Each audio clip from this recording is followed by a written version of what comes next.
Tanto que a Fabiana, Sérgio, ela pergunta relacionada à tua fala agora. Existem espíritos que tendem a ser depressivos? Podemos considerar uma má tendência a ser libertada? Obrigado você, Fabiana, pela sempre... Obrigado, Fabiana. Olha, curiosamente, né, nós nos lembramos que existem espíritos que, diante do que aconteceu com eles, né, em vidas passadas, nas suas experiências pretéritas, eles se entristeceram. Eles se tornaram mais melancólicos do que a média, reagindo, e isso é válido para a vida atual, Sim, diante dos desafios contemporâneos. Mas isso já pode ser uma tendência de uma vida ou de várias, porque cada um tem a sua história antiga, e nós somos, na verdade, hoje, o grande somatório delas. Então, vejam, aí nós temos que ter cuidado com a pergunta. Não é que Deus tenha feito filhos com essa tendência. Nada disso. Todos nós fomos criados lá longe, lá atrás, de um mesmo potencial. Mas as experiências foram surgindo e nós temos milênios incontáveis de experiências anteriores, e dependendo de como as coisas correram, nós fomos reagindo de um modo ou de outro. E uma forma para espíritos com certas dificuldades ou tendências é uma reação com o sentido da melancolia e da tristeza.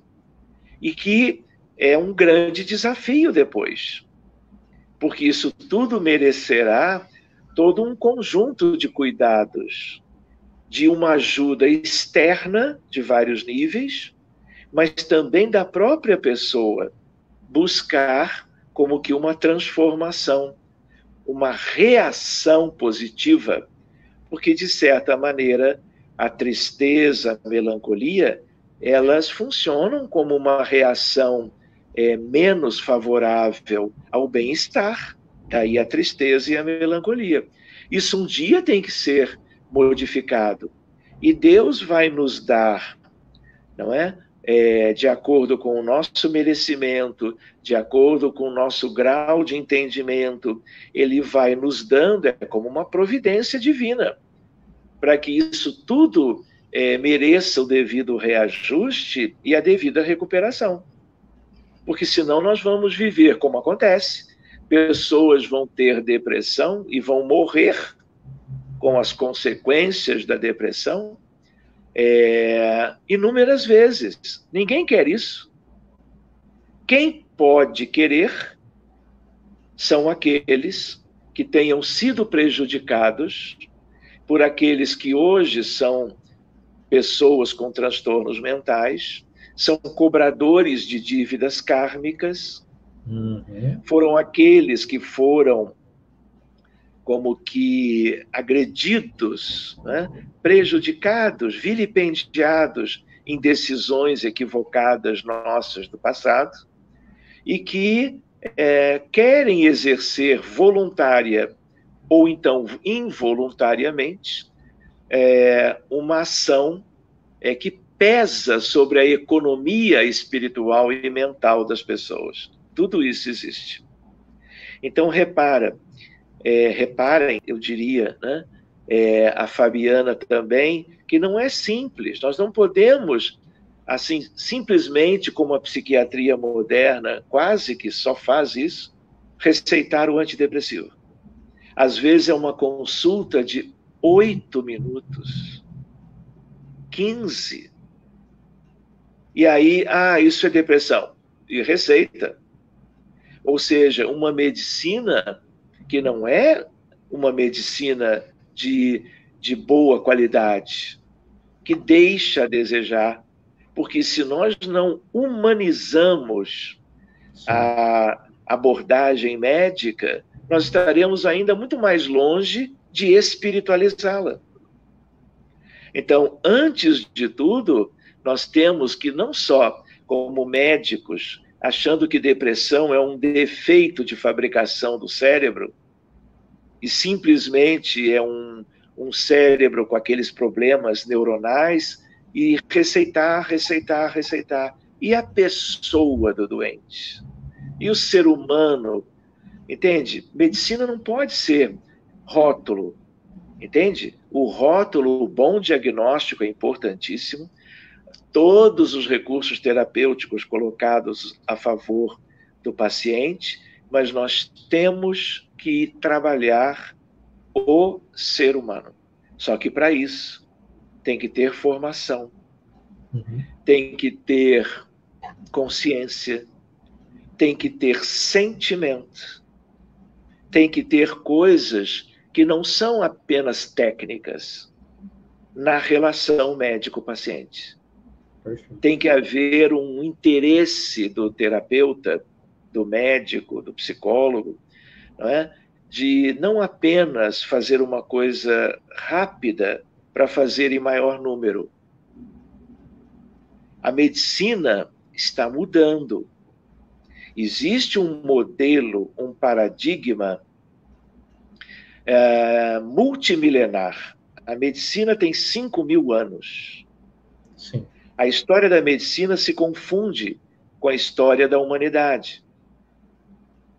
Desde que nós temos história da humanidade escrita, nós sempre identificamos o terapeuta e o paciente. Até em desenhos no interior de cavernas, pinturas rupestres, como se diz. A figura esse binômio, né? O doente e um terapeuta qualquer. Mesmo naquela época que ninguém falava em medicina. Então, reparem, este mundo é um mundo que é um grande hospital. E nós precisamos compreender que o paradigma antigo que acompanha toda essa história, ele é cartesiano, ele é materialista, ele é mecanicista. E nós estamos no limiar, graças, eu diria, à doutrina espírita, que veio também para isto, não só, mas o entendimento sobre quem somos, quem é o doente, quem é o médico. O que nós temos? É corpo? É neuroquímica cerebral? Por enquanto é o que a ressonância vê, a tomografia computadorizada vê. Mas isso é tudo? Não é. Cada vez mais, na medida em que a humanidade, a ciência médica, vai sendo contemplada pelas luzes da espiritualidade, por várias contribuições, mas a contribuição da doutrina espírita ela é muito relevante, porque ela é muito clara, simples, objetiva, lógica e facilita o entendimento. Então, na medida em que nós pudermos ver o ser humano como ele tendo um corpo, tendo uma vestimenta física, mas ele não é aquele corpo. O médico só enxerga aquele mundo de trilhões de células. Quando a medicina fala em alma, ainda há quem pense que alma é secreção do cérebro. Quando, na verdade, é tudo ao contrário. E até no meio espírita falam isso, hein? Aí já é um outro tema para 2021. A gente ouve isso. Então, o que acontece? Nós somos espíritos, nós temos uma história longa, nós estamos em mais uma empreitada evolucionária. Se o espiritismo e essas noções não são divulgadas, discutidas, né?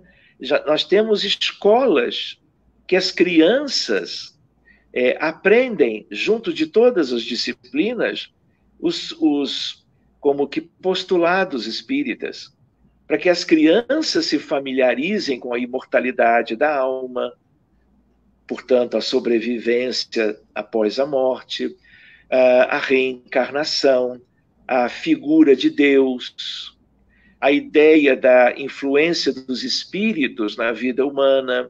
Então, são os postulados que enriquecem o entendimento sobre a vida. Isso, para a medicina, é algo extraordinariamente belo e fundamental. Porque a grande mudança, eu diria até brincando um pouco com a física, o salto qualitativo ou o salto quântico da medicina para a medicina do futuro vai envolver tudo que o Espiritismo explica e aborda e realiza na casa espírita muito bem. E nós podemos ver isto no nosso tema de hoje. O que se pode fazer além? Mas, enfim, a ideia é a ideia de que, para além da genética, nós somos almas. Nós somos espíritos, temos o nosso perispírito, o perispírito, que é o elemento de ligação, e nós temos, vamos dizer assim, o nosso corpo. O único descartável destes três componentes é justo o que a medicina contemporânea privilegia, e ainda acredita que seja o único aspecto.